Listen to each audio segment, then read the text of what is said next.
All I do is sin, sin, sin, no matter what. I hear sinning and I don't give a fuck.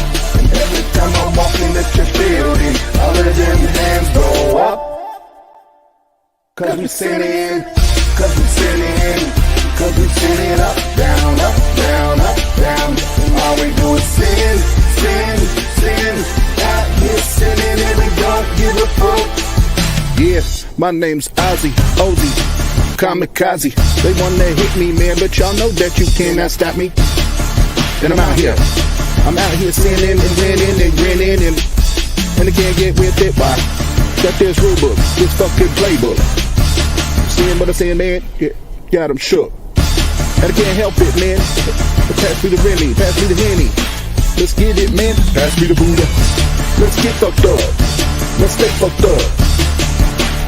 Jump onto the back of the truck. Who gives a fuck? Who gives a what? Let's do it. All we do is sinning. Sin, no matter what. I hear sinning and I don't give a fuck. And every time I walk into your building, all of them hands go up. Cause we sinning, cause we sinning, cause we sinning up, down, up, down, up, down. And all we do is sin, sin, sin. Out here sinning and we don't give a fuck.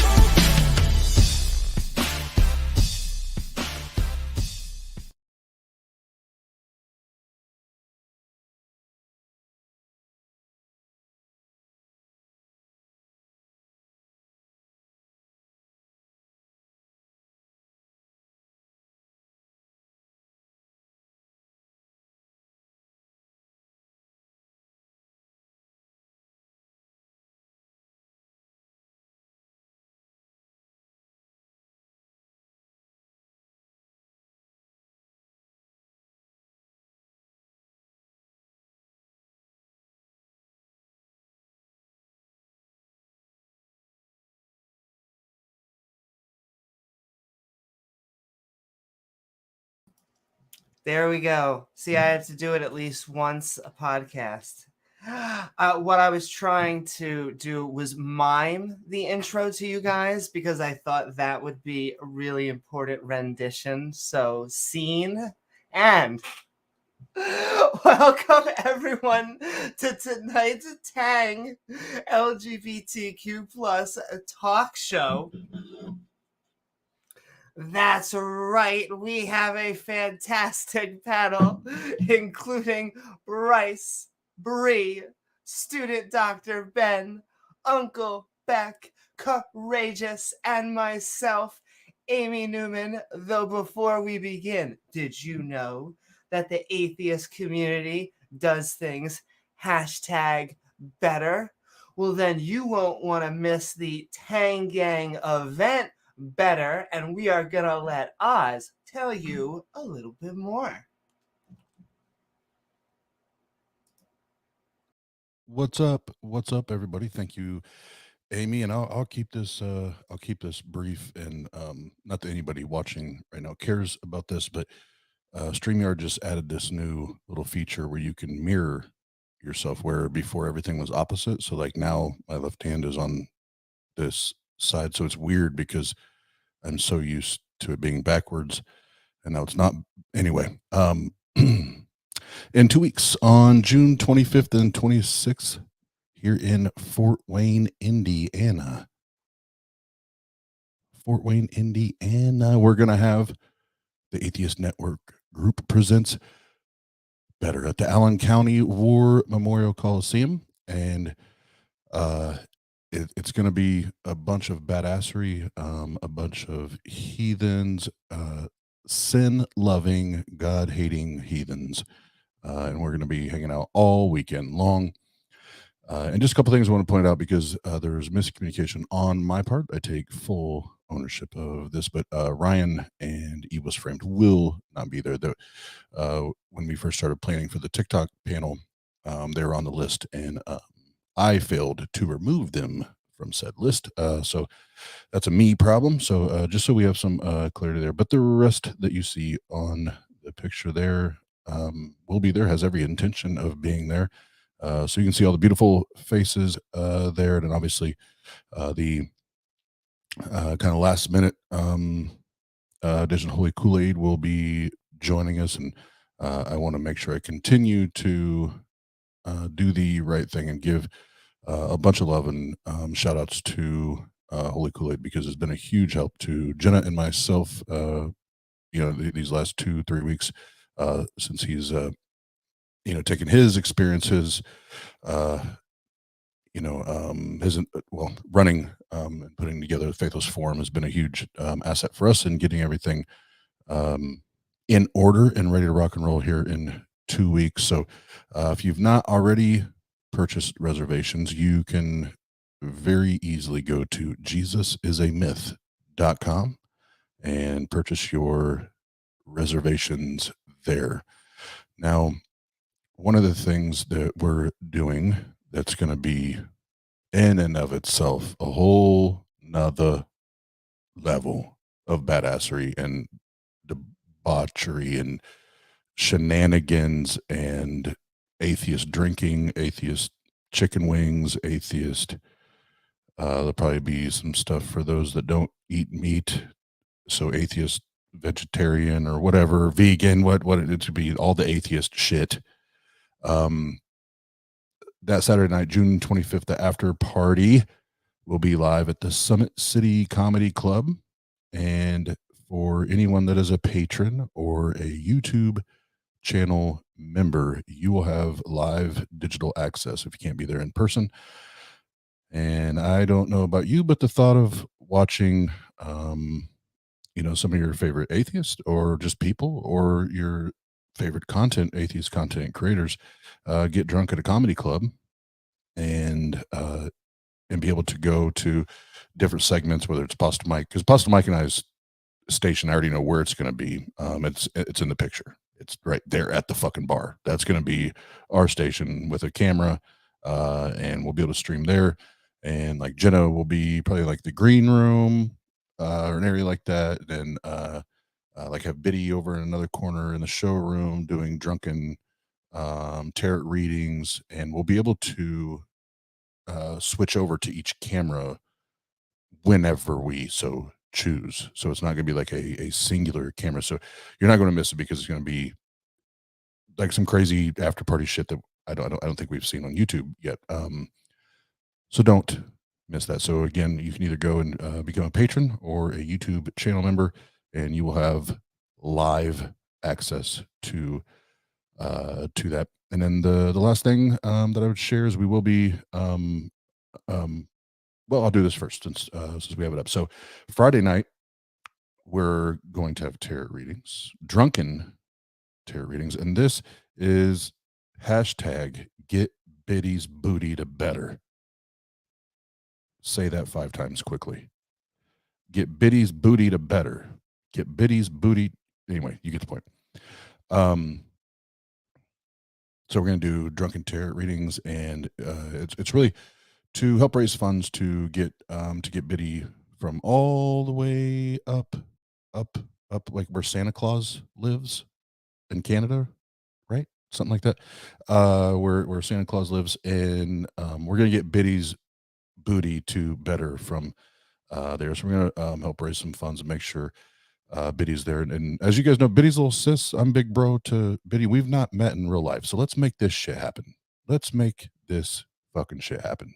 Right. So I think that's all I want to talk about. I just want to make sure I give clarity on a couple of people that can't be there. They want to be there, but can't be there that weekend. But I know there's several.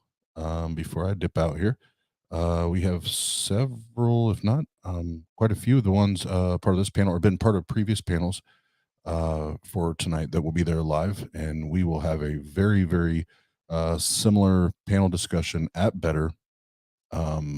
With some of the amazing people you're going to hear from tonight. So if you enjoy this monthly stream and the support and being allies, and more importantly, just us being friends and loving and taking care of each other and helping each other, you won't want to miss a part of that. And I'm looking forward to that. I'm excited for that to see. Well, and just a lot of you, just to meet you in fucking person, right? Fucking COVID and shit. Can't meet people. So we finally get to do that. So we're 2 weeks away, guys. We're 2 weeks away. So if you haven't bought your or purchase your reservations yet, I would get on it, start making the plans that you need to make to be there because you don't want to miss it. And we plan on making this an annual thing. Doesn't mean it's always going to be called better, but we plan on doing something like this at least once every 12 months, and get the whole fucking crew together, talk about, like I said, loving sin and hating God. And that's it for me. I'm done. Woohoo! Thank you so very much, Oz. That's right. Tickets are on sale now. You better get your butt to hashtag better. And with that, we are going to move on to our fantastic panel and our live talk show. And I want to wish you all a very happy Pride Month. Hello. Mm-hmm. Happy to be here. Hello. And if you would like, in any order that you would, please introduce yourself and say what you got going on, and happy Pride. Happy Pride. I'm Bryce. Pride. I'm Brycearonee, and I do this occasionally when people invite me. I'm glad to be on. Thank you, Amy, for thank you, Jena, as well, for the invite. He's our pretty face whenever we need one. Well, right. I don't know about that. I host a little show called The Bryce is Right on the Atheist Network group every now and again. And I also do something over on Skeptic Haven, another channel called Secular Soapbox. And next week is a little bit of a hiatus for me because I'm celebrating my birthday. So I will be in Las Vegas with my family. And my cat is... You were born during Pride. How? I was born in June. So I don't know if it was considered Pride Month then, but you know. What day? The 18th. Ah, day after me. Yeah, I was born on Father's Day, so. Yeah, we get Father's Day every 3 years, right? Every 3 years we land on Father's Day, I think. It's 3 or 4, I can't remember. Yeah. But yeah. So anyway, that's me, and I'm glad to be here. And is that a good birthday because you get to give something and you get something? It could be, I suppose. Yeah, my circumstance is a little bit special, but normally that would be the case. Yeah. Mm-hmm. Thank you so very much, Bryce. And all right, moving down the line, we're looking for takers. Is it me? All right, it's me. I'm student Dr. Ben. I'm not in my usual location because I have the amazing privilege that I can be an open trans army member, and so I'm not doing things that I normally would want to be doing for Pride. I'm not doing as many streams on YouTube. Obviously, I'm here. I'm on other people's shows, but my channel's kind of not doing stuff right now because this is my priority. But I am really excited that, I mean, there's still progress to be made, but the fact that like I can be here and be open is amazing, and I'm going to be very thankful for that. We are very thankful for your service. Agreed. By the way. Mm-hmm. Yes, thank you. And thank you so very much, student Dr. Ben and Bree. Hi, I'm Bree. My channel's Hive Science. It's mostly a science channel. But I am just recently changing to that from being BrainBug. So if you don't know who I am, that's who I am. I was BrainBug before. And I had a beard and stuff. So I've come a little bit of a long way since then. I You're am beautiful. actually going to Pride for the first time this year. I'm going to St. Louis Pride. That's why I'm missing Better. Otherwise, I'd be at Better in a heartbeat because it's the same weekend. But I'm taking my daughter, and it's going to be her first Pride too. And she is part of the community. So, oh, you guys are going to. Oh, that's amazing! I'm so excited for you too. It's gonna be great. We need lots of pictures. Thank you so very much, Bree. Lovely to have you, and Uncle Beck. Hi, everybody. How is everybody tonight? I am doing great. I don't really have anything special going on. I'm just channel hopping like I normally do, stuff like this, and you guys will find me around. Ben and I also do, well, I'm going to be Benless for a few weeks, so it's just going to be me, so don't get too excited. He's not going to be there. But every Monday night, 9 p.m. Eastern, I have Oxic Transculinity, and Wednesdays we do an open mic, at which I am switching to civil discussions. Because everybody wants to do debates, and I feel like people aren't listening to each other because they get too riled up. And so I want to have civil discussions. So that's what I'm doing lately, and otherwise I'm doing great. Woohoo! Thank you so very much, Uncle Beck. Thanks for having me, guys. Courageous, what is up? Hi, everyone. So I am Courageous. My name is Correa, but I go by Courageous on YouTube and on TikTok. And I actually discovered I was bi on the very last day of Pride last year. I had been like supporting and been like, oh, cool, I've deconstructed and I get to support in a way that I haven't before. And I was hearing all these stories and started having a bunch of feelings that I just wasn't keeping suppressed anymore. And literally on the last day of Pride, I was like, guys, I think I'm bi. Like, what's happening to me right now? And then actually just even within the past month, I've discovered I'm non-binary as well. So, and I'm also on the asexual spectrum. I am demi. So lots of things I am discovering about myself over this past year. That's good though. That's all about growing and finding your niche and making sure you're happy with yourself. So that's amazing. I'm really happy for you. Good for you. Exactly. Thank you so very much, Courageous. And sending love to Ian Davenport. Woohoo!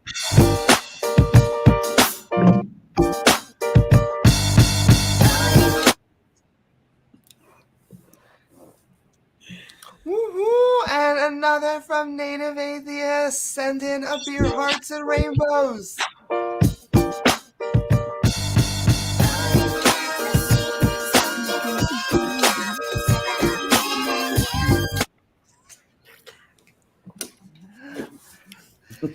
And I just want to say that I am Amy Newman, and I want to send love out to my co-host, James W., because we do a skeptic, dare I say, an atheist theme, science-based comedy podcast at our channel at my name. And then we love having open mics and lots for believers, creationists, and dare I say, people that believe in superstition. And so I just want to thank also the Atheist Network group, because once again, religious people have holy wars, but agnostic, atheist, well, we just celebrate Pride. We don't stone gays, we get gays stoned. And it's how it should be. And I will continue to say so.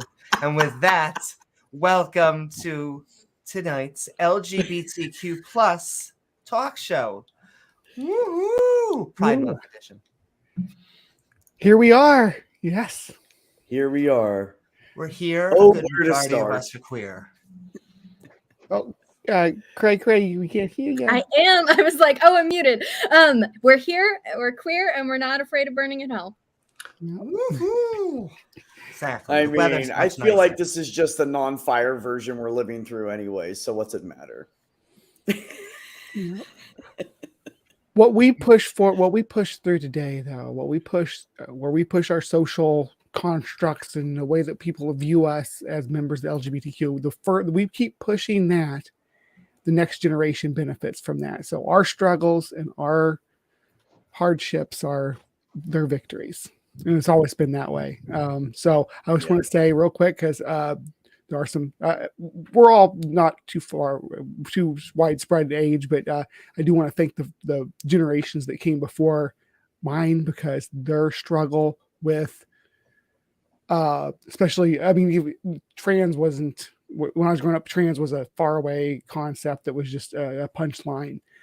Homosexuality in my environment in the 90s growing up was, they were very oppressed. People were very much in the closet, and the people who were brave enough to lift up their voices, if they hadn't been there and they hadn't made that effort and they hadn't taken those steps, would we be here today? Will we be sitting on this panel?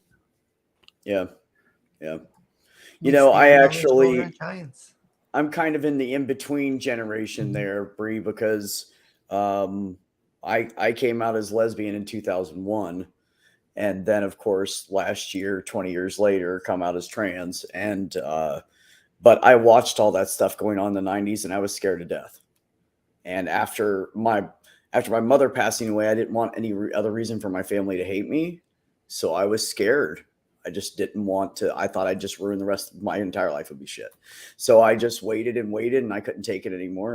And then I came out, and within 2 months of me coming out, I had rednecks driving around me with rebel flags in Virginia, telling me to go do things to myself and yelling slurs at me and making me leave gas stations in a really quick hurry and run down the road to another one and hope they didn't follow us. Luckily, I can drive like a motherfucker. But anyways, so I saw all that happening. But yeah, I agree with you. Jenny, Morgan, and her, and Lavender Lady, Diana, like they're the ones. Yeah. They were trudging through the snow trying to make a path for us. Yeah. And I respect them. Well, I didn't even know back then that there were people out there doing what they were doing. That's the thing. No, I didn't even know they existed. I grew up sheltered in the country. It was just white people. That's all I had around me. Literally. Yeah, I'm in an area that's about over 90% white. I like checked the census and I was like, wow, okay, there's a reason that my world feels so small and beige. And well, you should come visit me. I grew up in Missouri, so there's a good chance I'm in Missouri. Yeah, so you get it. Yeah, so there's a good chance that Bryce is the first black person that you've seen, right? Oh no, I'm just joking. You know, it's funny because I feel like I agree with what Uncle Beck said. I kind of feel like I think I'm in between generations. I'm probably in between the two of you, but there was a period of time where I felt a little bit of regret for not coming out sooner than I did. But you know, I was serving in the military for Missouri? Pardon? Sorry, we're all in Missouri now. We're all in Missouri, regardless. I was doing a career in the military, and for the first half of my career, I served under Don't Ask, Don't Tell. So I couldn't come out without, you know, those kind of issues. And so that was pretty difficult for me. I mean, everybody has kind of a unique struggle, I guess, that they go through. But I definitely felt like I was part of the previous generation that was feeling the struggle. And I was just like hiding out of necessity. But now I'm thankful I don't have to do that. And I get to actually have my voice heard. So, and it's definitely changed in just 10 years. Yeah. I can feel a major difference. Oh my God. So much, Amy. I've seen so much change in the last 20 years since I entered the community. It literally just blows my mind. You know, there's still a lot of bigoted areas out there, and there's still a lot of rural areas that are bigoted, and some cities that are bigoted, but against everybody, that's not them. But, you know, for the most part, the more because, you know, I'm going around the United States again, you know, and I haven't been out on the road since 2014. And are you trying to say you're on the road again? So much. It has changed so much. Like, I'm telling you, I walk right in the bathroom. Nobody even looks at me funny. And I'm telling you, 10, 20 years ago, they would have fucking caught me and beat the shit out of me. I just know it. I just know it. Somebody would have figured it out, you know, but it's not like that now. It's just like, I don't know. It's like people don't care, and it's great. I don't want them to care. Just go on with your life and leave us alone. That's all you have to do. Well, we know that that's a true story because they've made movies about it. I mean, I think Boys Don't Cry is a true story. It's based on a true story. It was. Yes, it was based on a true story. Yeah. It's like 90% not changed at all or something. Yeah. And if you guys haven't seen Boys Don't Cry and you want to get an inside look on dysphoria and what it can be for trans guys, that's a really, thank you for bringing that up, Bryce. That's a really good movie. It's really deep and it's sad and it's horrible, but it's realistic. Maybe that will open some eyes. On a positive note, Ben, yeah, you are serving now openly and proudly, and I have to say I'm very jealous of you for being able to do that. Me too. Yeah, so it's so complicated, and like, especially being trans, there's a lot of policy that's in place that like you still have to follow. And so like I'm going into the field tomorrow for the next week, and my gender marker is still female, so I still have to abide by that while in the field. And unfortunately, that's something that is in place right now. But despite that, like, it's going to be uncomfortable for sure. But the progress that we've made to even be at a place where like my commanding officers know, like everyone else in my platoon knows, like, and I've heard, at least on these lower levels, people saying, yeah, if anyone gives you any problems, tell me about it. Like, it is under UCMJ that people do not harass me over that. So what does that mean for you, Ben? Do you have to cohabitate with women or? Yep. Wow. That's crazy. Yeah, it sucks. But at least like I can deal with that. But like at least the fact that people will have real consequences if they harass me or if they get violent, like there at least are protections against things like that. And like it is criminal for them to do that, and they will be prosecuted under UCMJ. So, and what a change that is, my friend. Yeah, I'm so I am so glad that I am such good friends with someone that we understand each other. We're on the same page about so much, and I get to find out this good information from you that I wouldn't have known otherwise. You know, I've been in the freaking army in 30 years. Why would So it's nice to hear the progress. And I hope that because like I'm in medical and I will have influence being able to advise people on the medicine. And I think like there's a good possibility that I could be part of this change. Yeah. I think you're going to be such a huge part that you don't even have a clue how big your future is going to be. Yeah, I agree. Dude, I'm telling you, I keep telling you, you're going to blow up, and I don't mean in a bad way. I don't mean on the minefield or anything. I mean, you're going to fucking blow up in life. I gotta survive field week though. You got it, man. I gotta not get lost like during vacation land compared nav. to med school, man. The Army's not even that bad. And you're an officer. They're going to baby you anyways. I don't even want to hear you're in a hotel right now. I'm just worried that I'm going to suck at Army stuff.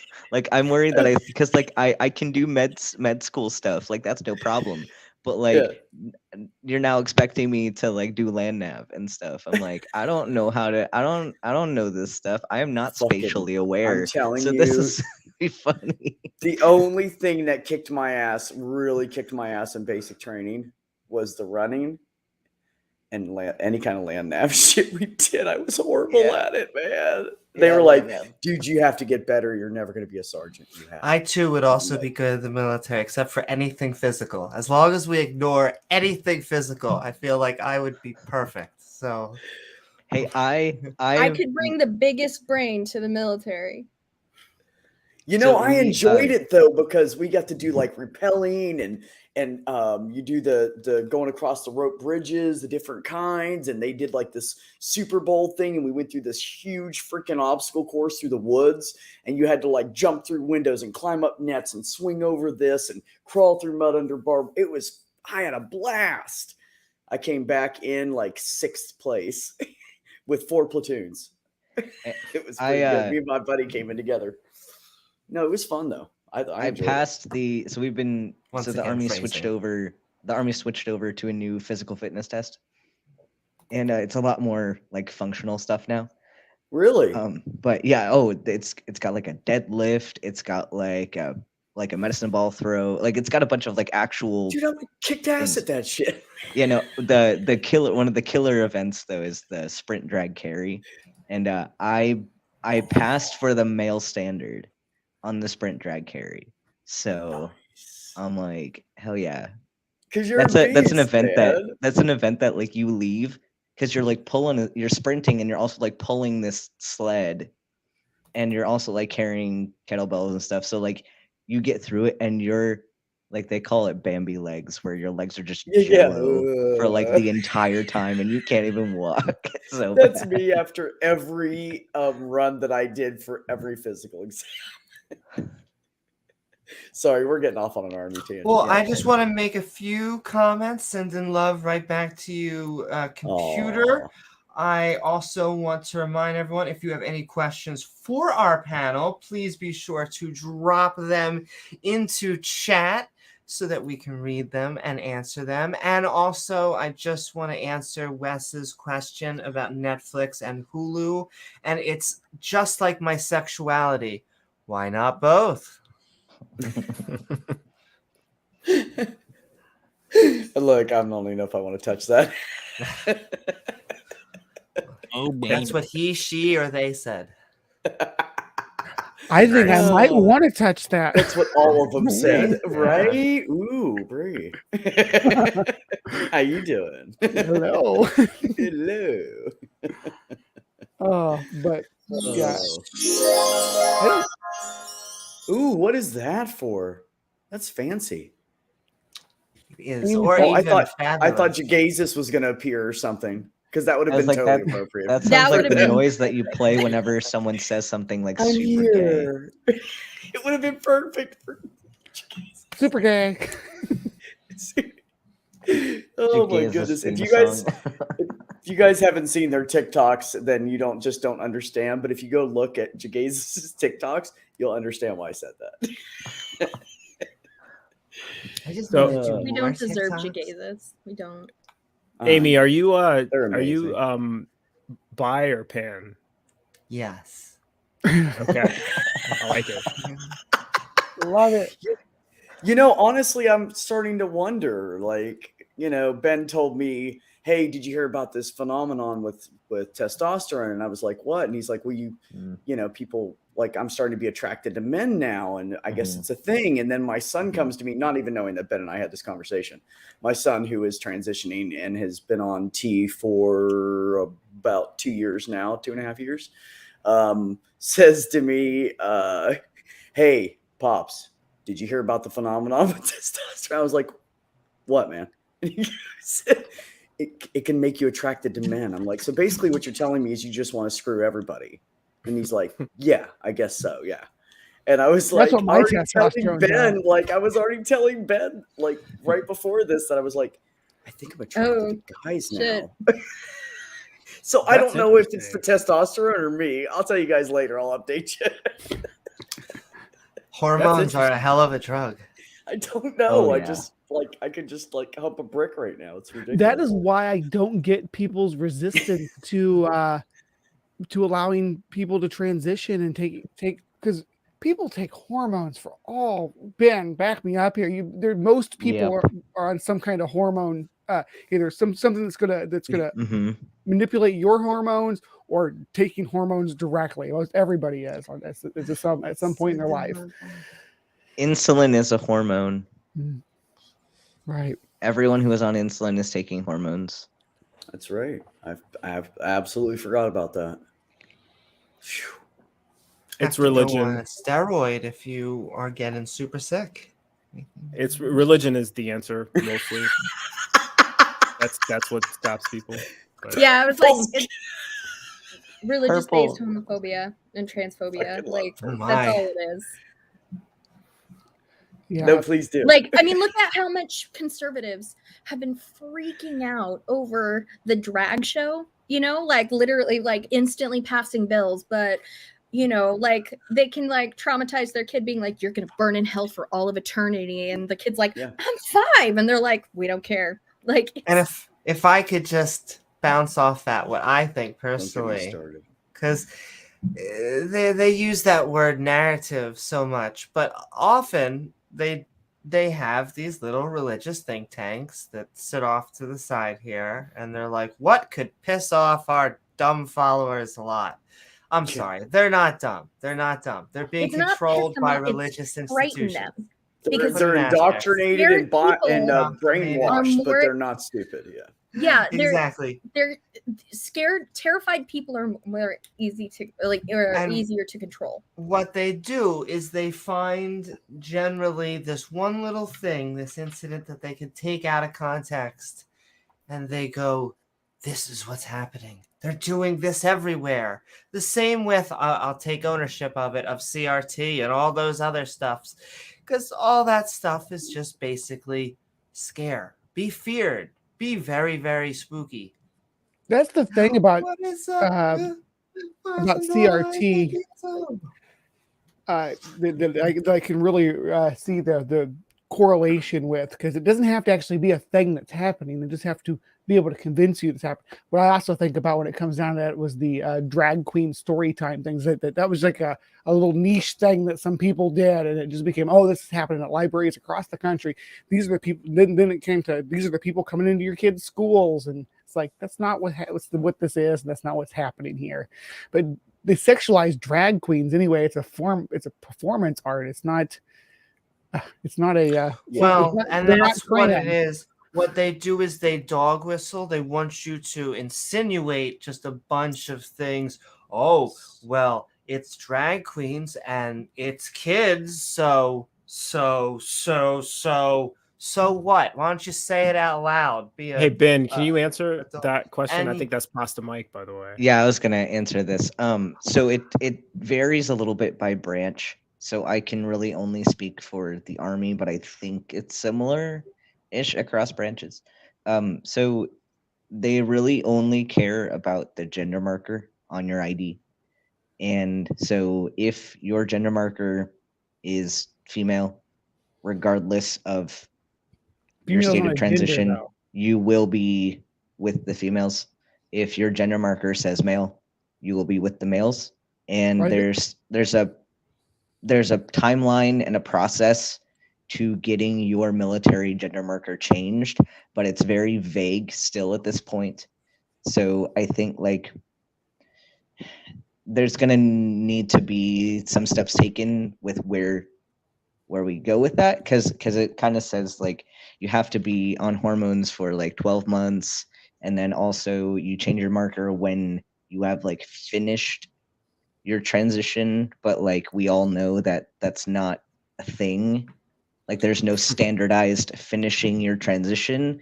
So you can tell that it's kind of written by people who aren't trans or maybe have never met a trans person. But yeah, it's all based on a gender marker. That's it. And I think I know you're your- wrong on there, right? I just want to, if you're just listening, student Dr. Ben just answered, do trans men shower with general male population and basic training? I wanted to just ask a follow-up question. Do they go by license, birth certificate? What are It's- they using as a guideline? It's whatever is in DEERS, whatever's in the military system is what they use, which if you have something in the civilian system and then you go into the military, that will transfer because they'll use all your IDs. But if you're already in the military as one thing, then changing the civilian side doesn't matter because you're still going to have to go back and change the military side. Gotcha. And thank you so much, Normalizing Atheism, for the question. And I think that that answer right there really demonstrates how much of a work in progress it is, because the idea of trans people existing in the military is very new. The idea of it isn't new, but the existence of it, at one point they were allowed in under Barack Obama, and then Trump reversed it so that they weren't allowed in, and now Biden reversed what he reversed. So it's been a constant flip-flop of whether trans people could even be in openly, and now that they can, they're suddenly realizing that they have to figure out what all the rules are going to be, who's going to cohabitate with whom, what the shower situation is going to be. But it really is a work in progress. They have not figured this shit out. And it's not standardized between the different branches. I know I used to be in the Air Force, and other than in basic training and maybe when you were deployed like way back in like 20 years ago, you would be in open showers together. But after that, I didn't experience much of that. Ben is in the Army, and depending on what your position is in the Army, and certainly if you're in the Marine Corps, there may be more of that. So that's still something that they have to work out. But my suspicion is that for trans people of either sex, they will make special allowances for them to have shower facilities that are either they get to do it alone or in stalls or something like that. But I cannot imagine a situation where there would be an open bay and mixed shower situation. It sounds like Beck's about to say something, but after that, I just want to ask a question. Okay. I'll be quick. I'll tell you. So when I was in basic, we had stalls but no doors. When after basic, they all had doors on them. Everybody had their own stalls, and there was like a little changing area in the front. And the worst I have ever seen was we went to a base way out in the middle of nowhere for some training. And they put us up in the GP large tents with the cots, and anybody that's military will understand what that means. The big green tents they put people in. And they put us in there with cots, and the facility actually had a huge room with a big shower in the middle of it. So you have to like face each other while you're showering. And then I've seen this on my the toilets were browser lined history. up like, yeah, so that it was like a U-shaped room, and this part of the U where you walked in was the sinks and everything and the mirrors, and then you went around, and then it was just a line of fucking toilets in the middle of the floor, 3 feet apart. Yeah, and it's different. Just toilets. And it's different so it just too. Depends on where you are. Really, it just depends. But these days they're going to upgrade that stuff. So I mean, I don't know where. I'm just saying that's the worst I've seen. And so I would go at night, and because I wasn't comfortable showering with all those women because I was attracted to them, and I felt like some kind of pervert. So I would go at night and take a crap when nobody was in there, and take a shower, and then go back to bed. Yeah, it's a little bit different for me too, because I'm an officer, so everything's. Oh yeah, you guys will have your own space. We're treated very differently on this better. side. He means better. I'm in a hotel room. Yes. I'm in a hotel room. Yeah, everybody else is in barracks, right? You're treated the way that Walgreens or CVS treats their pharmacists and their farm techs, and then everyone else, they're like, "Oh, peons, how would you like to open on every holiday ever?" Did you say CVS? I used to work for them. Don't get me started. The Borg, would look at them and be like, "Ooh, I don't know. Are you guys really gonna do that?" Yes, if you have any questions for our panel, please be sure to drop them in chat. Please, your burning desire. We are here to answer them. I want to ask, Be Super Serial again, which is, it must have been hard. Like, you're in the military, you finally get acceptance, and there is a portion of your military years where you have to go back into hiding. You have to go. What was that like to actually? I'm not sure what the word is to be in a gray area.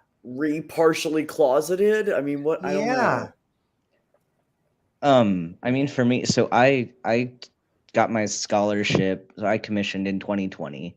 because I'm on the HPSP scholarship for doctors, dentists, veterinarians. So they essentially pay for school, and then we owe them time. So I got the scholarship. My commissioning took a while because I needed some medical waivers to go through. But that all happened right when the ban was in place. So my thought was I had to make the decision of, am I going to accept this scholarship and closet, or am I going to not accept the scholarship and deal with $400,000 plus of debt? Scholarship. Yeah. So I picked the scholarship, Just and a I was house like, or well, two. yeah, and that's Just not a including couple. interest.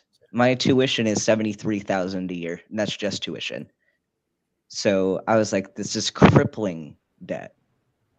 Yeah. And so I was like, okay, well, we're gonna take this, and I was accepted to the scholarship program, and not everyone gets accepted. They only have so many spots, and so I got in and signed the paper that said I'm gonna do it, and so I did. And and then the ban got reversed, and I had gone to training last year and was like not on T at that point, but as soon as I got done with the training, I booked my appointment. I was like, I'm starting right now. And There you go. yeah. What was the reaction? Well, yeah. The Army's reaction? Yeah, just the people around you. You're like, yeah. Everyone was super supportive, at least from my side. But again, I'm with all medical officers. So I don't know what it's going to be like. Well, I mean, for me, it's always going to be different because I'm an officer. Like, even on the enlisted side, like when I interact with them, they cannot interact with me in a way that's like hostile to my face. They can't get away with that at all. Right. They can't get away with that. So my experience will be very different. So I don't know how this is on the enlisted side and what someone on that side is going to have to deal with, and what the policy is still like for them, because I know I'm very privileged in where I'm at. So I can't give a whole lot of input on that point. I would say I want to add one thing to that, and it's going to depend on who you're around, who you work with. It's just like anywhere else. I've been to several Army bases, couple Navy bases for some training. They just happened to use the Navy base because they had more space or whatever. And it just depends on who you bump into. Some people just don't care. Some people are advocates, and some people are bigots. It's literally like every other bias out there. It depends on who you're bumping into. You could stand next to a guy that's, open-minded advocate, goes to the pride parade and he's straight, and then the other guy on your other side's a biased prick. It's just it's a roll of the dice, and that's the scary thing, because you never know how the dice are going to fall. So but yeah, definitely being officer versus enlisted, I'm sure is going to move the goalpost, but probably only so far, because it's still, once it's military policy, that's it. Yeah, you have to abide by it. And the upper ups that you would think would say, oh, fuck that, I'm not going to go by it. No, they've been working hard to be there, and they're not screwing up their job for anybody. And if you screw up, they're going to toss you. They don't have time for it. Question from Let's Get Real about mental health. Bryce and Ben, where do you see the military changing in the next 10 years for trans people? Did you want to go first, Ben? Well, because I think I'm going to be very actively in this process. All of the residency programs that I'm applying to, at least my number 1 and my number 2 for sure, they have priorities in transgender health in the military. So being in family medicine in those programs, if I get in, would give me a great place to help advise certain commanders on policy. So I think it's going to get better. I think it's going to take a long time. But I think because one of the big issues is diversity in leadership. And I think even now, like in my in processing here, we had a whole lecture on diversity, equity, and inclusion, which is something that is very new, but like they mandated this briefing for everybody. So there is progress being made, and that they are letting people take leadership positions to further inclusion, and they're understanding like the army has changed. And something that like you see a lot of these older army guys that are salty about the army's getting soft, but like the army has their kind of newest statement is saying that they're becoming people first, and that's so important, and I really like that direction they're taking. Of course we're not there yet, but I do think even in 10 years we're going to go so far. Yeah, I agree with Ben. And if we go off history, you know, back in the 1940s, there was this thing about Black people being in integrated units with white people. They said that was going to result in a breakdown of unit cohesion and morale.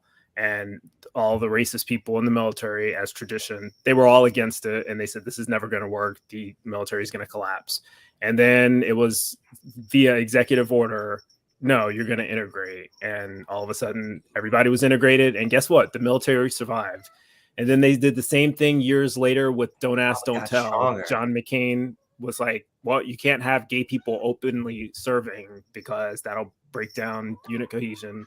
And then they reversed it. And guess what? The military survived. So it'll be the same thing. It is, it's the military tends to follow what happens in general culture. It's usually a few years behind, but as long as the acceptance of the transgender community and the LGBTQ plus community in society continues the way it's going, it'll eventually catch up in the military. And so, yeah, all of those people that Ben just mentioned, you know, the old salty guys that think that the army's getting soft, they'll be dead soon. Hopefully they'll be dead in 10 years, and then we won't have to worry about them, right? And so the people who will be running the army in 10 years will be people like Ben. So you should be, what, a colonel by then? So you'll be making policy, and all the other people in your generation will be in control, and that's the direction it'll go. So. And that's exactly what I've been saying, Bryce. This new generation, these people that are under 30 right now, are not taking shit. They're more informed than we were. We were clueless. We lived out in the woods. We had 3 channels, and one of them you had to hold the fucking rabbit ear in the tinfoil to get. Like, we didn't know shit, and all we got was whatever the news fed us. So, you know, these new generations, they have access to they have access to so much information, and they're ready to fucking beat some ass, and I love it. And I want them to beat ass, and I want them to clear out the swamp, and I want them to change policies. And I just hope I live to fucking see it. That's all I want. I just want it to happen before I fucking die. That's what they'll be dead soon. Thank their God. A little bit. But yeah. Yeah. Also, you're right. I just and term limits. A lot of the phraseology, another one of their buzzwords that they will use, well, the military is not a social experiment, which you will hear for every time that they actually improve social cohesion by doing something. That is the complaint you'll get. And the military has actually led on a lot of these issues before the public. So I want to give props where it's due to the LGBTQ plus allies in all of our service. We have pride celebrations in the military now, something that you never would have had 10 years ago, but they actually have them now. Yeah. Did you see the Marine Corps put out a post about pride, and it was just kind of questionable, but it had like the helmet and like all the ammo was like rainbow. No, that's cool. Kill him with love, whatever. Freaking out. Also, that banner that Jena just put up there. So that is for anyone who's interested in this, there was a documentary. It's on YouTube called Transgender at War and in Love. And it's featuring the story of a transgender airman who I believe he's still currently serving. And I think he's an NCO now. But if you want to know what his journey was like, he started in the Obama administration through the Trump administration. And it's been a rocky road, as Ben has possibly heard about. But it's an interesting perspective. A good ice cream. Just putting that out there. Yeah, it's pretty good, though. Check it out. Good stuff. So yeah, we have, we were saying it earlier, the more I think about it, boy, we have seen a lot of changes, haven't we? I mean, Bryce, we've seen a lot. We really have. I mean, you're only 7 years younger than me. I know you've almost seen everything I have. Yeah, I mean, I was in the military in the 90s. It was the late 90s, but I mean, it was totally different. It was a totally different experience back then. Yeah, I was out when I came in. From when I came out, it was like two different services. Are you trying to say you own a leather jacket? Oh, you're trying to. I was out by 93. Sunglasses, good 90s. Tire, no. Look, eventually there's going to be 90s jokes, okay? We can only make 80s jokes for so long, but eventually it's going to be 35. Happy Pride. Well, that's right. It is Pride Month. Woo! It is. Got my so pride I bracelet. will say 90s and 2000s music. Arguably very good karaoke eras. Just also putting that on the stage. I think I can tell you the number one song that was on the radio when I was in basic training was "You Make Me Wanna" by Usher. So that's how. You know what we listened to in basic training? Okay, so here's the story. I was in basic training, and then I go to AIT. And they told us they were going to take us to what was it? Shit. We were supposed to go to Fort Lee. And I ended up getting stuck at Fort Jackson. And they were like, okay, you guys all stand over here. And they were like, all right, get on this bus. And they drove us like 5 miles up the road and dropped us off. I was so pissed off because I was so done with South Carolina. It was so humid and nasty and shit. I just wanted to go Carolina. So anyway, so I ended up at AIT with all these different girls and stuff. And there were these 7 black girls. I ended up calling them the posse. And they called me White Rice. It was really funny. We had a great relationship. And we had so much fun. And what the big song was Whip Appeal. Oh yeah, that's that was the big song. And they all had cassette tape, because back then, because we weren't into CDs yet as much, and everybody had cassette tapes, and they had. Oh my God, he looks like a baby. And the headphones, and they are all like ready, set, play, and they all dance in the hallway together. And so I walked over there and I was like, "Can I join?" And they were like, looked at me like, "Seriously?" And I danced horribly with them, and we all became really good friends. One of them gave me their headphones for a minute because I didn't know what the song was. I'd never heard it, and I was like, "That's an awesome song." We had a blast. So AIT really changed my whole life from that country, only around redneck white people environment, and it opened me up. And I just was like, "How was my dad ever prejudiced?" I just couldn't figure it out. I didn't even want to hang out with the white people. The freaking black people were more fun. It's true. We had such a blast. And I just never understood from that point on. I mean, I didn't believe them to begin with, but from that point on, it just totally blew my mind. They were just the most amazing, kind. They had my back people through that whole shit, and it was, I don't know if I would have made it without them, honestly. They really helped. So this is what happens when you get 3 military bros on a stream. That's, I know we're taking about it over. LGBTQ. We all take it over. Yeah, I was like, I think it's very important. I just don't have a lot to contribute because I've never been in the military. So. Well, what's on your mind then? Somebody speak up. That's not in the military. You go. There you go. I've listened to Usher and I've got any some non-military questions. Any non-military questions in the chat? Yeah. No, this is super important. So, but I mean, this is I can't even believe you found that picture that fast. That is amazing. Pretty good. That was I didn't tell anybody that before you guys. They found it that quick. There you go, yo. Oh my goodness. Yeah, Dr. Josh. Is that Paul Rudd? No. Definitely. That's inmate K37824. Oh my! Now there's someone that know knows a if I good even wanna- weekend. The banana. Alex said it sounds like something from In Living So Color. perfectly made for the human mouth, you know? Mm.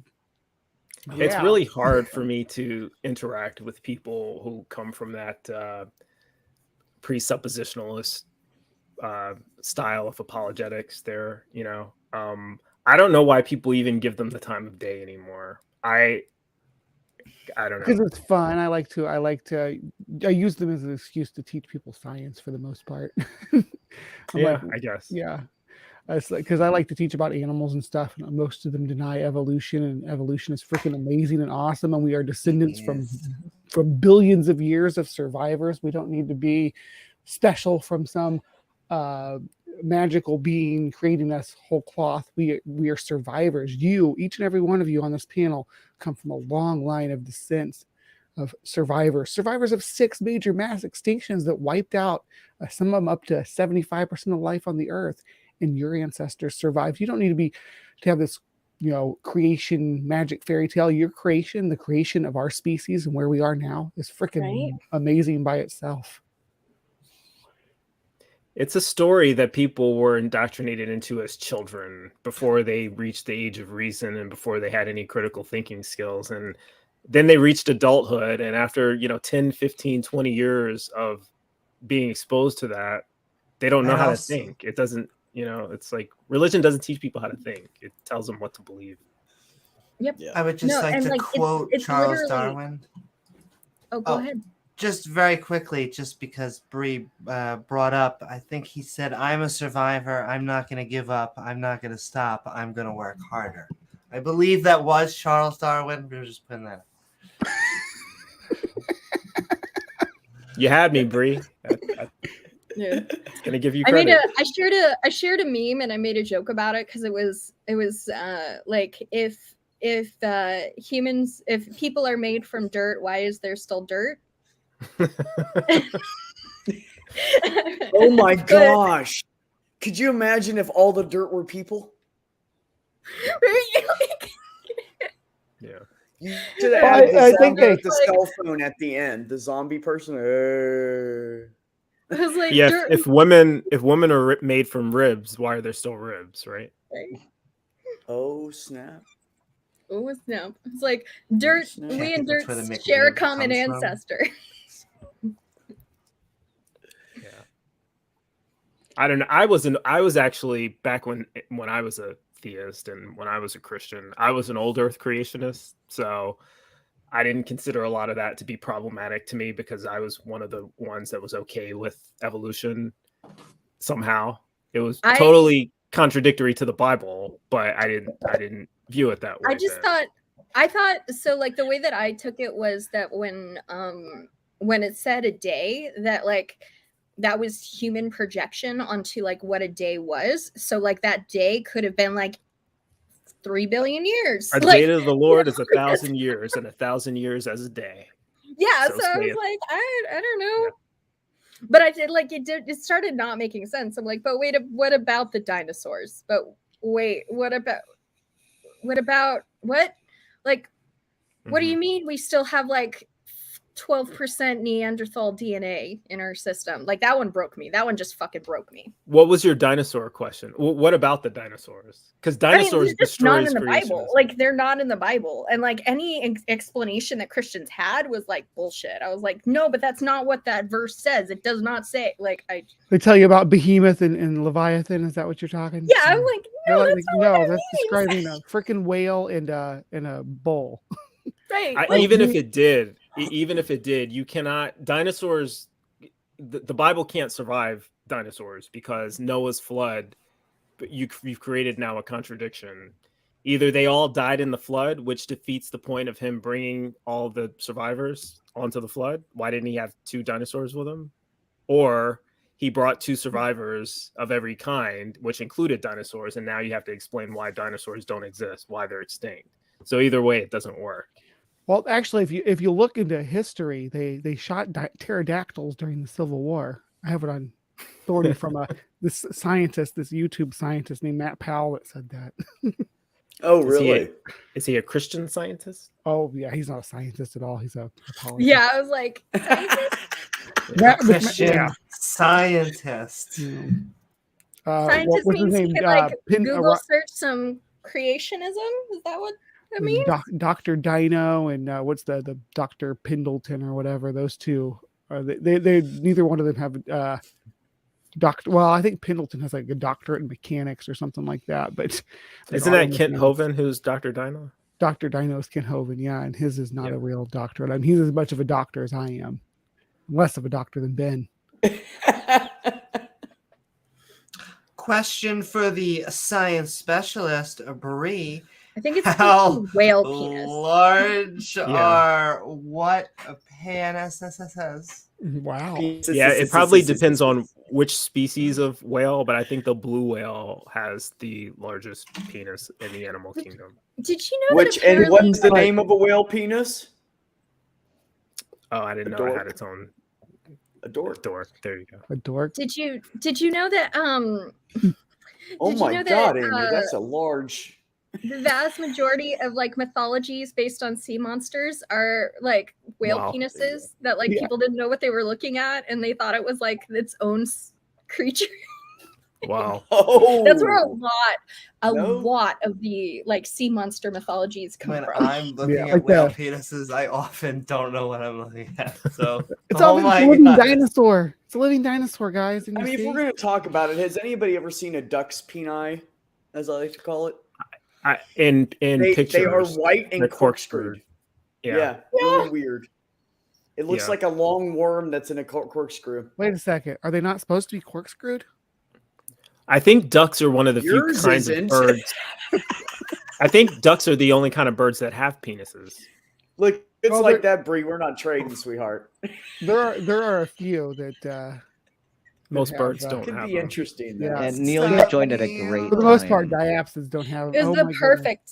Oh, geez. Okay. How are you Was guys that a- finding was these that a pictures duck? so fast? Look, always Welcome, have Neil. whale penises on hand. He missed all the good part. Now we're bullshitting. And he Yeah. plops it. We were This all is like, true no, let's also. honor those Yes, that they came are. before us. Now we'll talk about whale dicks. Dork. Now we're finally getting to the science. Now, these are all things There's that some evolution, of course, LGBTQ plus explains. questions from the audience. I will say that there's an amazing list of animals that participate in homosexual behavior that's available that you can view out there, and there are hundreds and hundreds and hundreds, probably thousands of species that participate in homosexual behavior. So it's not an aberration of a species; it's naturally a normal portion of any given population. And it happens more frequently in certain species than in others. Like In giraffes primates. are very homosexual. Primates tend to be. Dolphins are pansexual. In fact, they'll have sex with members of different species as well. Mhm. So the more intelligent the animals are, the more likely they are to be homosexual or bisexual. Yeah. Which I feel Which like has me that wondering. question is like Yeah, an Applebee's so question. I'm Do just they have bone in smarter than penis? y'all, okay? So- do others have a bone in their penis? I think that's meant to be a joke. But But no, there's most mammals have a bone in their penis. It's called a baculum. They used to make toothpicks out of raccoon baculums. Actually, they're like little bitty. They look like a toothpick. We are one of the few primates that don't have a baculum bone in our penis. All other apes do. All other primates do. Ours has gone away. There are people with atavisms who will have one occasionally, but like our erections are held in place by blood. hydrostatic, pressure. You know. Like a sponge. And the Something like female that. female hyena, it's a false penis. It's an appendage that looks like a penis but actually doesn't work. So Pseudo penis. yeah. I just really have to ask, who looked at a raccoon, chopped it up, found a little bone in its penis, and thought, I'm going to pick my teeth with this? Who? I need to know this. Someone who was Wait a minute. dissecting a raccoon. That is not what would go through my head when I went to the Yeah, Hey, I'm dentist. gonna put this in my mouth. Right? came from this animal's I genital love bone. you guys. It was God. Snakes have Listen, two we penises. accept Now by the take all the way. raccoon penises here. penis and This has gone in pick a your very piece of it. different direction than I Yeah, thought. it has. Am I having a Echidnas boner? have four-headed Anyways. penises. They have 4 heads on their penises. I'm not complaining, but like, Hor- It's funny. I like that. Yeah, that was a good picture to pull up here. That's right. If you have any questions for our panel, please be sure to drop them in chat. Drop And it like despite it's the way hot. it may seem, they don't have to be penis questions. We can answer questions about other Exactly. stuff too. No matter what Sadie- genitals they are, we can answer them. Sadie, I can see using tendons to sew things together. That's just makes sense. But something you're sticking in your mouth, I feel like you should That could have went be anywhere. safe about where it came from. I'm just saying. What if that raccoon had syphilis and then you're cleaning your teeth with the fucking bone and it's got syphilis? Like, I'm just saying, there's shit could happen. I think I they ain't were sticking probably that shit not. in my mouth. They were probably not used disposably either. They were probably like something you kept, you know. Oh, of course. They back probably in had a the little day. toothpick holder in their belt. They put a hole in their belt. or In something fact, for it we back should then. just put a PSA out there. Always be careful when putting penises in your mouth, folks. Yeah, you Doesn't never matter know. what You it never is, know where it's what- been. That's my point. Wash it is a good thing to a good Wash staple it. to go by. Wash the penis before it goes in your mouth, and Also, that way. TOS and gods, we hands, love too. you. We love you. I mean, basically, good hygiene is important for Yeah. everybody. For everybody. Oh, baby. Jena. So speaking of penises, not really. I'm off to Vegas next week to celebrate my birthday. We're doing like this pool cabana situation, and I'm trying to decide whether or not I'm going to wear my normal board shorts or Speedo swim briefs, and which I've never worn before. And I'm like kind of intimidated. Speedo it, man. Just freaking brag. If I Like, was, I'm if I was thinking ever about go with for, you, like, I would pride. Speedo with you. Well, actually, I'd probably wear a bikini. Speedo.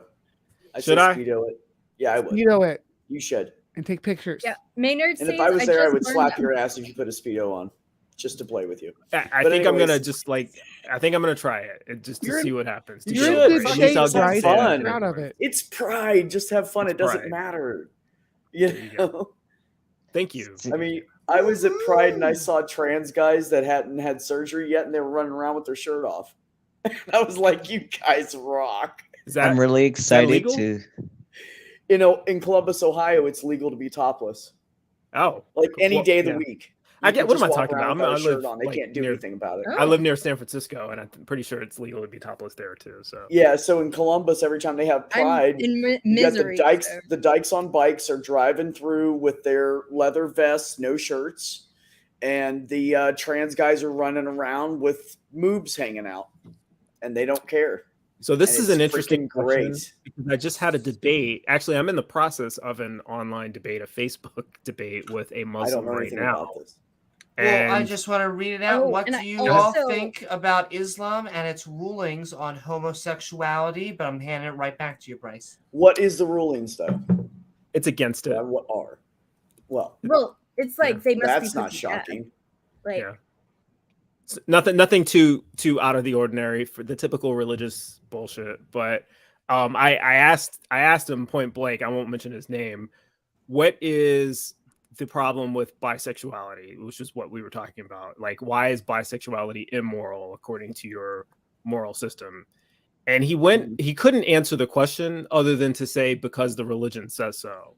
It all came down to this is what the Quran says, or this is what the Hadith says, or whatever. So they're sayings, they're commandments, but there's no reason given for the commandment, at least not that he was able to articulate, or that any Muslim or Christian has ever been able to articulate with anything other than speculation, such as it's not natural, which as Cray and everyone here just got finished mentioning how natural it actually is. So that doesn't work. So yeah, there is no good argument for it. It's just a commandment from a pedophile. yep. And it's the Again, naturalistic fallacy. It's trying to say that something that is natural is good. Being gay actually is natural, but it has nothing to do with why it's awesome. But yeah. Yeah. It's awesome to be you. That's why we shout about it. So I actually It's do awesome want to bring feel it. like you're the person you should be. Like this is how I put it. because let me say this real quick, and then I'll let you go because I know I've talked a lot. I apologize. Okay. I was with my last ex, and she said, "I don't understand how that feel." And I'm like, "She wouldn't. You're not trans." And she said, "Right." I said, "Picture this." I said, "Okay, so this is first thing in the morning. Okay, so up out of bed." It's like, "Okay." And I walk in here to the bathroom. She goes, "Okay." And I said, "Go ahead and sit down to pee." And she goes to do it. And I said, "You just pulled your pants down and you have a penis. How does that make you feel?" And she went, "Oh." And I was like, "Right? Because you don't want one, do you?" And she was like, "Wow." And I did little things like that with her. And she caught on to it. Like she literally, I would explain little things to her and point out things, and she would start crying. Yeah, "I'm so sorry you have to go through that. I'm so sorry." Because I got her to fucking understand it. And it was the first time I've ever been able to get anybody that's not in the community at all to even come close to understanding it. And it was amazing. So I think that anyways, point is, it's good sometimes to just like talk and try to be creative when you're trying to explain things to people. You can't just tell them. You have to make them understand in their own point of view. You can to get through to them, I think. That's. You were about to tell us something, Cray. Oh, I was just going to bring up Sorry. the pastor from Steadfast Baptist, the footage. I don't know if you've seen it going around online for the past couple of days, but it was a pastor who was from the pulpit saying that all gay people should be shot in the back of the head, immediate, like execution, no trial, no nothing, like just be executed from the pulpit. I think I did hear that now that you mention it. Yeah. And then the other thing is the Supreme Court case that the verdict hasn't been announced yet, but it is going to be coming out pretty quickly. It's Carson versus Mencken, and it's basically going to be the Supreme Court saying that our tax dollars have to go towards funding private Christian schools, which are known for discriminating against the LGBTQ plus community. And I know, like, my former school has a lawsuit against the Biden administration right now because they want to continue to receive federal funding while discriminating against gay and trans people. And like, this is basically like the Supreme Court saying, not only do we support this, but now the tax dollars have to go towards this discrimination. Yeah.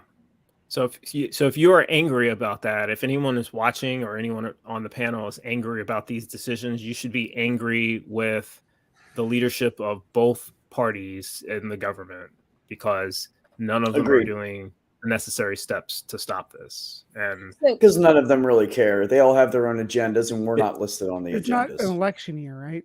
There's about 5 or 6 people in Congress who care, but unfortunately 5 or 6 people is not enough out of the 435 of them. They don't have any power.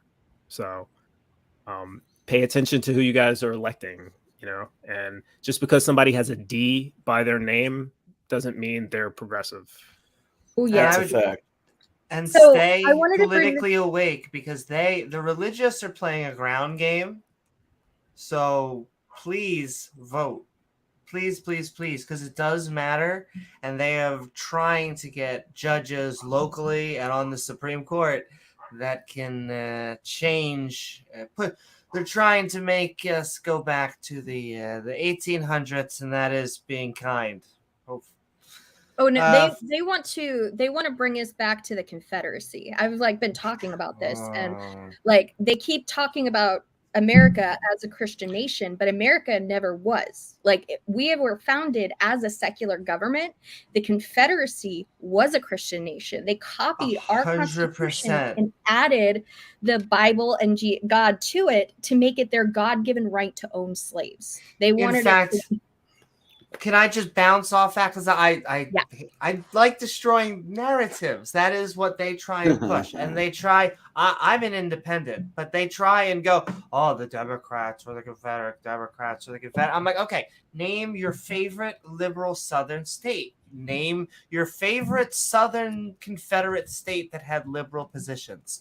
And when they aren't able to, I like to point out, like just you were saying, they took most of our Constitution and they copied and pasted it, and then they're like, you know what we could do to make it better?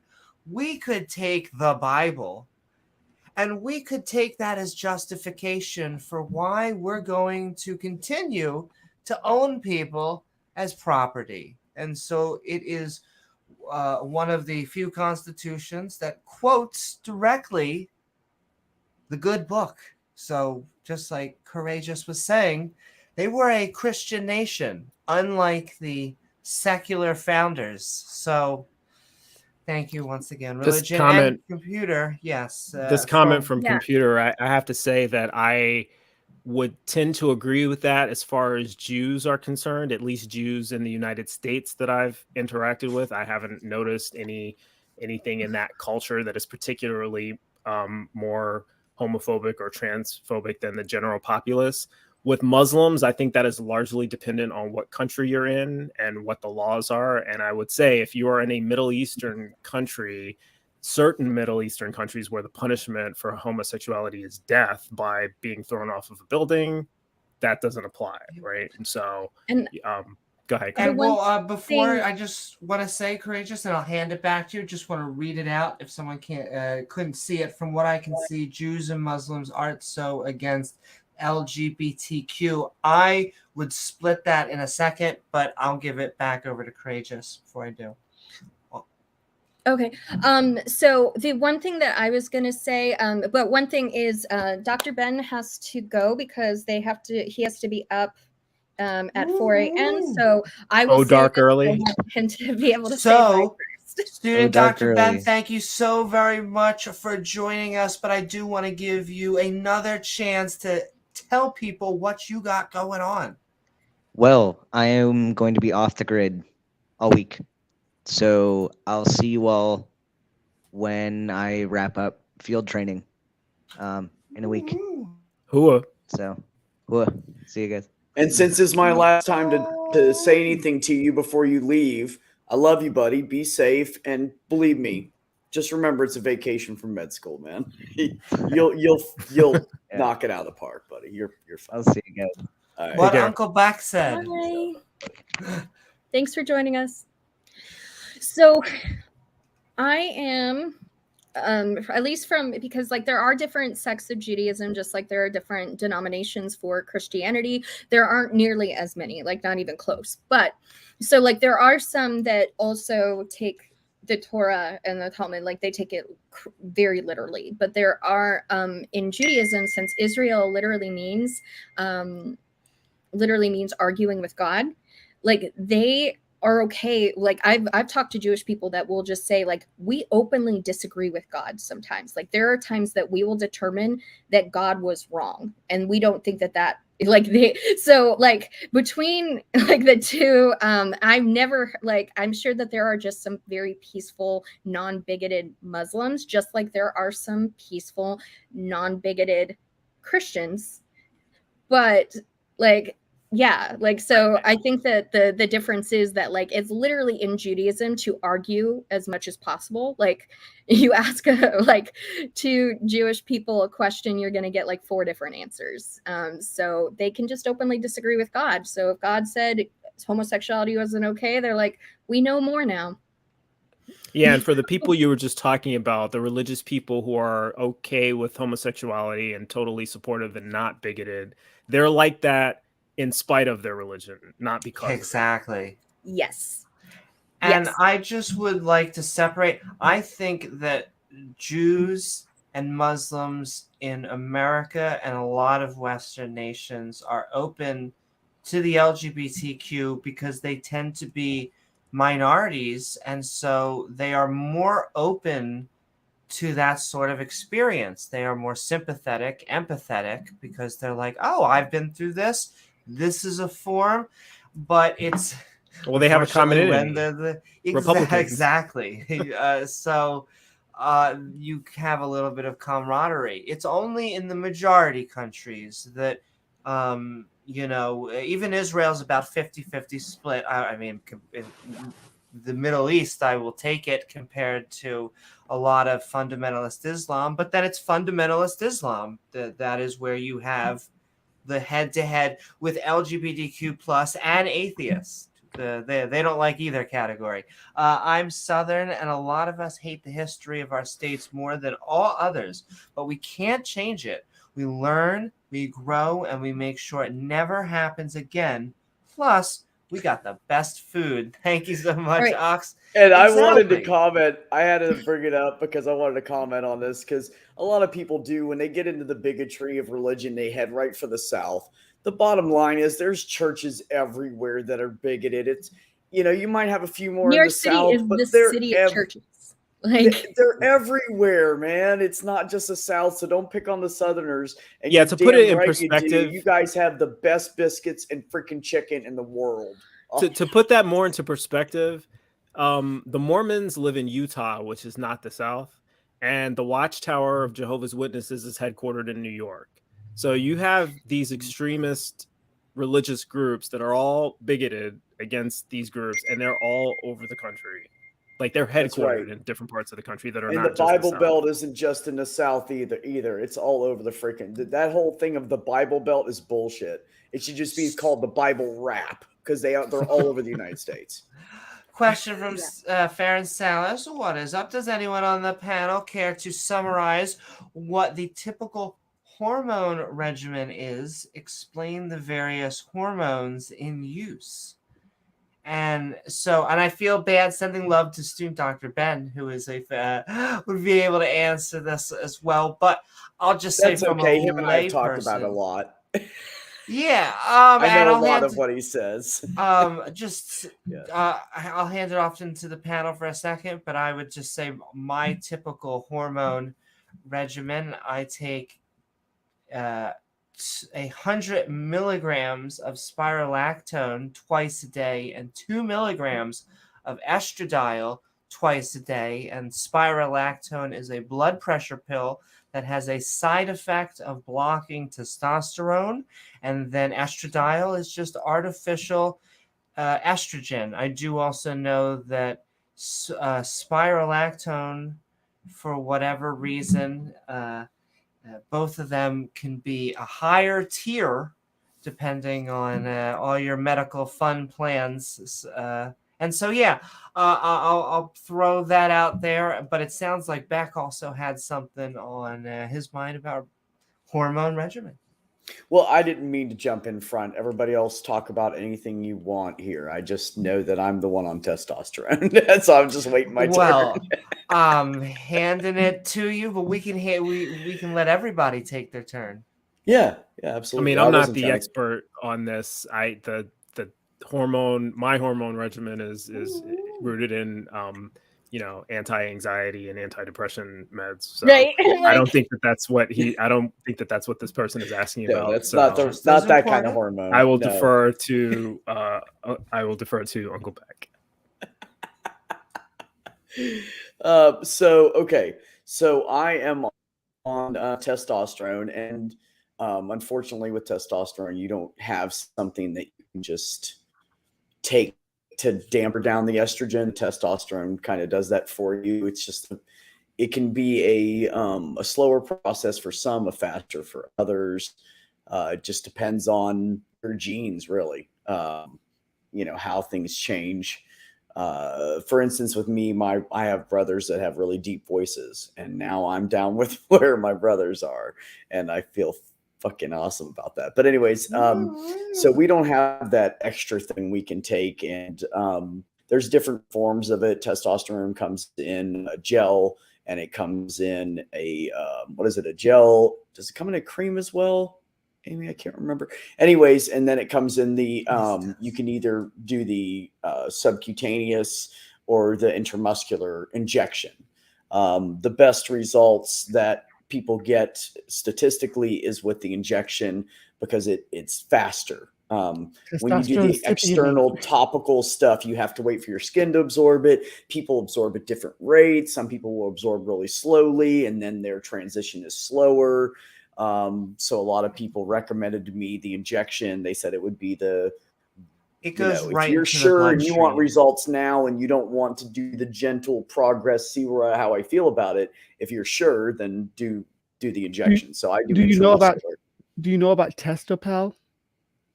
Who? I guess Testopel? not. It's an implantable. It's an implantable you get put in you, and then you don't have to. It doses you like for months. Talk more. No, I'm kidding. Yeah, no, I don't. Honestly, maybe... I don't mind doing the injections. It doesn't bother. The first 3 I did. The third one I did. I fucking tried to bleed out, but that's not the point. I was doing them in the wrong spot on my leg. I learned, and after having a handful of blood on my leg, I didn't do it again. Anyways, but no, I hadn't heard of that, and it's good for how long? I'd have to look into it. I can get back to you on that. Okay. But yeah, I know y'all are getting into my area of what I actually do for work. Yeah, Testopel. It's a TES like TEST like testosterone. OPEL. OPEL. Okay. Yeah. Perfect. I'll check into that. Thanks, Bree. Yeah, my browser history shows something very different. What are we talking about? From Wes. Awesome panel. Appreciate you all. And so glad to know you all individually a bit. Before I go, question. Is there anything a cis can do to help you normalizing LGBTQA plus and so forth? And so I would just like to say the best thing that you could do is to be an ally. And sometimes you could say, well, what does that even mean? If you have someone who is LGBTQA plus and you see something wrong taking place to them by someone else, just do the right thing. Do the right thing, and we are already in a better world. And I'm going to I'll hand it back over to the panel in a second. Sending so much love to Ian Davenport. Woohoo! Sending a super sticker and saying, keep it up. We got music for that one? Love, Ian. Sometimes up to 6 months back. That'd be pretty awesome. And it was late. Look at that beard. Look at that. It's coming in. I've been shaving. But yes, I will send the question and right back to all of you guys and gals and then. Again, it sounds like a question for Beck and Bree. Yeah, well, okay. So it was the question about how to be an ally or how to help. The things that I need that I see that are needed are it's easy to when the trans person's sitting in front of you and they're part of the conversation or they're just in the room, whatever, to try to be an ally and use the proper terminology with them. What I'd like to see is more people pushing back when the person's not around and someone's like, oh yeah, he wants to be called she now, but whatever. He's still Brad to me or whatever. And it's like, no, don't let people do that, even though that person's not there. And I don't see that in online communities. I see that in interpersonal communities, especially among families, which is a big problem. So we all have that boomer uncle or whatever that wants to, put everything in a conservative box. But you gotta push back against those people and say, no, you can think that in your head. You don't get to vocalize that to me. You don't get to say that he's a she or she's a he if that's not how they identify. We need people to stand up and push back against the quiet communities, the people talking in their living rooms. Yeah, absolutely. And I would add to that I know it's hard, and I've been approached by a lot of people in the community, and they say, well, that's how do we do she this? he said. How or they how do I talk about it? What do I say to people when they ask questions? I say, this is what you say.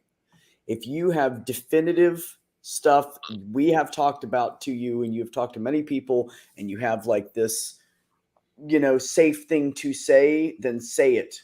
And then encourage them to get a hold of someone that or someone in the community that's willing to talk about anybody under the umbrella. And I feel like pretty much everybody here would be like that anyways. We would talk to you guys about anything. But, the important thing is to saying little things like if someone says something kind of bigoted or against somebody in the community or anybody, you can just say, man, actually, I know this trans guy. I know he's pretty cool, man. Like, doesn't bother me. Just say it casual and just walk away because you planted a seed. And when that person comes back later and says, if they care enough, because if they don't come back later, you're probably never going to get through to them, but you can try again. But when they come back later, and they will, and they say to you, well, what do you mean? Like, and then you can say, hey, they're just normal people, man. They're just a little different than us, but otherwise they're just like us. And that's what the biggest advocate anybody can have is a person that could possibly be or is in the community and attached to the people that are biased against us, because they're going to listen to you guys. If you have a bunch of white people hating people, they're not going to listen to a BIPOC. They're not going to listen to somebody in the gay community if they're bigoted against everyone. They're going to listen to another white guy. And that's how it is. That's kind of what I was saying. Thank you for putting it in better words back. Oh, okay. Well, thank you. The other thing I was going to say is that being an ally is not a title that you give yourself. That is a title that is given to you by a marginalized group after you've earned it. And I don't say that to shut you down. I'm saying go out and earn it. Listen, learn, and lift other voices up. Oh, I like it. Yeah. I love you right now. Did you make that up? I did, yeah. Oh my God. Somebody put that in the chat. That's the hashtag of the week. I love you right now. Because that's the one thing people keep forgetting to do. We forget to lift each other up at the end of the day. So good for you. And we are going to keep everyone lifted up because we are actually going to go round robin just like we did before. I want to thank our entire panel. I want to thank our chat and everyone behind the scenes. But I would once again like to just ask all of you, not only what do you have going on, but what does pride mean to you? And so, once again, Bryce, thank you for joining us. What you got going on? What does pride mean to you? Well, I got my birthday going on next week, so I'm off next week. Week after that, I've got I don't know. I'm still trying to deal with scheduling, getting people scheduled for the Bryce is Right, but I'm always really what I have going on is school. I'm heavy in the books right now, so it's kind of hard for me to do the online stuff, but hopefully that won't be a problem towards the end of the year.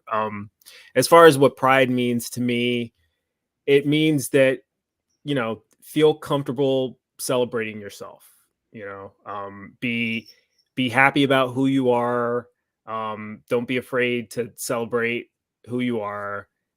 Don't judge other people for who they are. Recognize that variety is the spice of life and we're all different and we should all be happy and free to be ourselves. That's kind of what the rainbow stands for, everybody. I'm wearing a rainbow shirt. You can't see the green because of the green screen, but, but that is a rainbow Superman emblem. But yeah, just celebrate differences and celebrate yourself as well. Awesome. Thank you so very much, Bryce. And Courageous, what is up? I hope you had a fun time tonight. It's LGBTQ plus TANG talk show. And I want to know, what do you have going on? And of course, what does pride mean to you? Alrighty. Well, I am a producer for the Unholy Trinity with Heathen Queen, Jagazis, and Red Sage. I am also producer for Women Atheists Unload on Skeptic Haven. And then I am also a producer for Heathen Queen's channel. So got a few of different hats that I'm wearing. So anytime you want to support those channels, that is wonderful. As far as for Pride, like, this is my very first Pride month where I am actually celebrating being my most authentic self, and there's still so much that I don't know, and it's okay. Like, I'm not sure if I'm demi because, like, I haven't actually been in a relationship yet. I just know that the way that, for me, my sexuality is just very different from other people's, and the way that it like with the way I'm driven. You know, I'm like still learning and asking myself questions, and that's been really great. And then as I mentioned before, I live in an area that's over 90% white. And so I have a lot of blind spots. And so I've also just been trying to learn from a lot of BIPOC LGBTQ creators, because pride comes in every color and each person's experience is very different. But from what I've heard, like from people, like it's such a different experience for people when you start adding on other marginalized identity on top of an already marginalized identity. And so, yeah, it's been a lot of just listening and learning. And yeah. Woohoo. Thank you so very much, Courageous. Bree, what is up? We've been having our LGBTQ plus Tang talk show. I want to know, what do you have going on, and what does pride mean to you? You're muted. Muted. Muted. You're muted. Muted. I do it once a podcast. That's okay. They All say right. if Amy doesn't do I only did it she's because not everybody right. else did. Yeah, It's I was what just trying the to fit cool in. people are doing. So, what I have going on is, of course, I have my Saturday stream coming up Saturday morning at 9:30, live from the Hive. We look at some. I think this week we're doing some young Earth creation stuff. We got some medieval bestiaries on the menu, so we're going to look at some cool things and dive into that. Next week on the 14th, I will be on the Afro-Humanist Esther's channel doing a like a remedial base level 101 evolution course. It's going to be really fun. And then on the 16th, I'm going to be over with Josh Etner watching or doing a his movie podcast about Willow Creek, the Bigfoot movie. So we'll be doing that.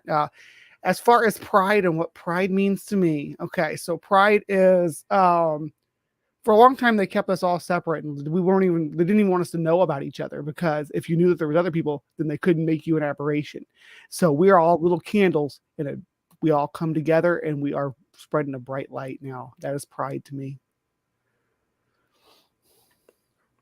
Woohoo! Thank you so very much, Bree. Uncle Beck, thank you for joining us on tonight's LGBTQ plus Tang Talk show. What do you have going on? Thank you for having me. Please, so much love. Explain, what does pride mean to you? It's an opportunity. I believe it's an opportunity for people to be more a part of the community and meet more people in the community and feel more comfortable and be in that safe zone and that safe haven where they can absolutely be 100% themselves and not have to worry about anything, any harm coming to them or any dirty looks or any crap. They just can relax. They can relax and just be them, and they take over the whole park and whatever city they're in. And it's amazing. And it's so, I don't even know how it just gives you this elation when you see not only all of the people under the umbrella, but all the advocates standing out there. I had actually met at the last Pride Fest I went to in Columbus before I moved over here, and right before COVID hit. I met this lady, and she was from a Baptist church, and she was out there by herself, and she had 3 coolers full of ice and water, and I'm telling you, stacks of water around her. And she had a big sign that said free water, we love you, the LGBTQ, whatever community, whatever it was at that point. And she said, I'm sorry for how a lot of Christians treat you. So, she said, I walked up to her and I said, that's absolutely beautiful. And I said, thank you. And she goes, would you like some water? And I said, no, I'm okay. She goes, no, take it, please. So she made me take one. And I said, can I give you a hug? And she said, absolutely. And she gave me a big hug. And she said, if you need anything, come back. I'll hold a couple waters aside for you and your kid.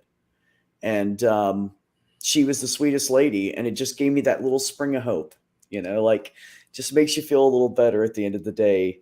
So the biggest thing I see is the change and the growth, and how much more we can be ourselves, and how many more people are accepting it instead of just automatically hating us. We have minds opening every day, and it's a beautiful thing.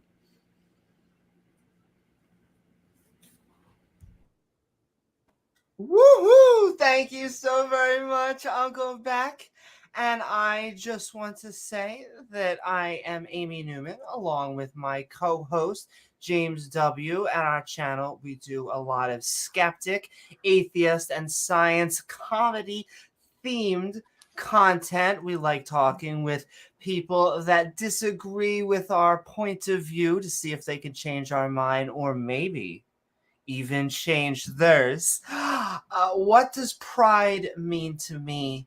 It means being myself. And, you know, I think a lot of humans and other introspective creatures out there spend their entire lives trying to figure out who they are.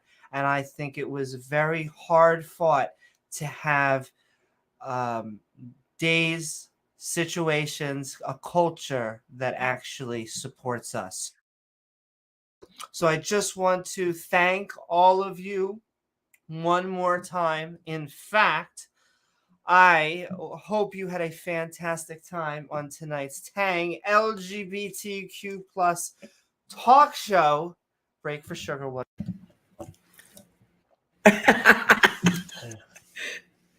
That's right, sponsored.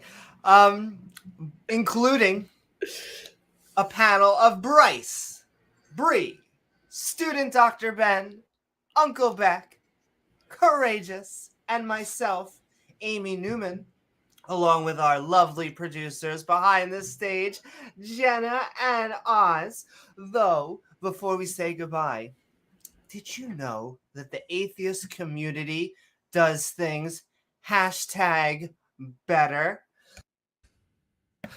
Well, then you won't want to miss the TANG Gang event better, including fantastic speakers like Seth Andrews, Dr. Josh, Dave Warnick, Cynthia McDonald, Shannon Q, and Paula Gia, including more. So don't miss out. Registration for this June 25th and 26th at Fort Wayne, Indiana. And I want to thank all of you out there for tonight's LGBTQ plus live talk show, Pride themed edition. Please don't forget to like and subscribe. And remember, stay skeptical, y'all. Mwah! Good night. Yeah. This is for all you non-philosophizing black sheep, unwelcome, pushed to the side motherfuckers like me. Fuck what they say. TANG Gang, Atheist Your Way. Yeah. Fuck what they say. TANG Gang, Atheist Your Way. Let's get down to business. These bitches got glitches. And you thought you'd dismiss us? Nah. Now I'm laughing in stitches. See, the problem be, it'll be a tragic travesty to come after me. So just know this is how we get down. Respect that shit like a pronoun, bitch. Yeah, fuck what they say. TANG Gang, Atheist Your Way.